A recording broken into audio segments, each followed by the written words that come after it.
Bilyon-bilyong flood control projects, ghost pala at saka guni-guni. Ito ay nabulgar dahil sa mga sumbong kay President Ferdinand Marcos ng mga nakaka-access sa website na inilunsad ng gobyerno. Ganon din ang gagawin ng DepEd ngayon. Ito ay magbubukas ng mga datos pang edukasyon para sa magkakaroon ng mas malawak na kaalaman ang mga magulang, guro, lokal na pamahalaan at publiko. Ito ay kaparte sa transparency agenda ni Pangulong Ferdinand Marcos Jr. Ang paglulunsad ng DepEd ng paaralang bukas dashboard. DepEd ng paaralang bukas dashboard nga. Ito ay may layon na bigyang lakas ang mga magulang, guro, lokal na pamahalaan at ang publiko upang maunawaan ang kalagayan ng mga paaralan at ng pagkatuto sa bansa. Makibahagi sa pagtutulungan tungo sa solusyon ng mga problemang ito. Ang transparency portal daw na ito ay magbibigay ng malinaw na larawan tungkol sa performance at pangangailangan ng mga paaralan. Higit pa sa isang database, magsisilbi itong tulay sa pagitan ng gobyerno or sa pagitan ng government investment sa edukasyon at ng aktibong partisipasyon ng mamamayan sa pagsubaybay at pagpapahusay ng learning outcomes. Dito daw ay makikita ng publiko ang mga resulta ng pagsusulit ng mga paaralan, pribado man o pampubliko.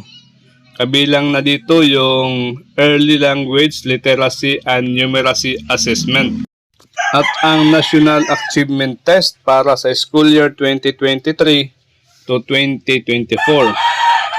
Dito rin ay makikita ang impormasyon sa bawat pampublikong paaralan gaya ng bilang ng enrollees, pasilidad at utilities. Gastusin sa maintenance at iba pang critical na yaman na magbukas ng mataas na antas ng transparency sa pamamahala ng edukasyon. Ang datos ng ating mga paaralan ay dapat makita ng lahat para sama-sama tayong makahanap ng solusyon at magbukas ng mas maraming oportunidad para sa kabataan. Ito yung sabi ni Secretary Angara. Sana ay masama din dito yung mga school building projects, mga ka-Jesnabs, kasi ang daming kakulangan ng school building sa buong bansa. Malay natin, baka meron ding ghost school building projects. At ang solusyon nito ay itong pagiging open ng DepEd sa mga data sa publiko at nang ma-countercheck ng mga local government units or mga publiko kung talagang andoon sa kanilang school itong mga school buildings na proyekto.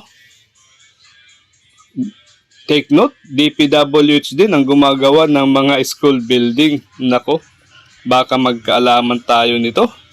Magkakaroon ng maraming problema si President Marcos. Ang DepEd kasi ay marami itong mga stakeholders.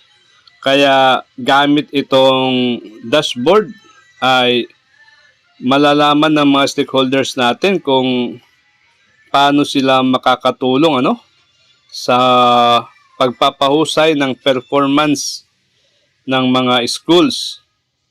At sa pamamagitan din ng dashboard ay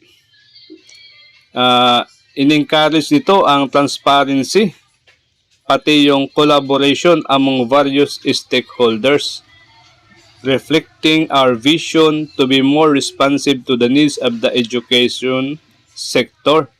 Ito po yung kanilang sabi, At sana ito ay hindi mga sugar-coated reports yung nasa dashboard.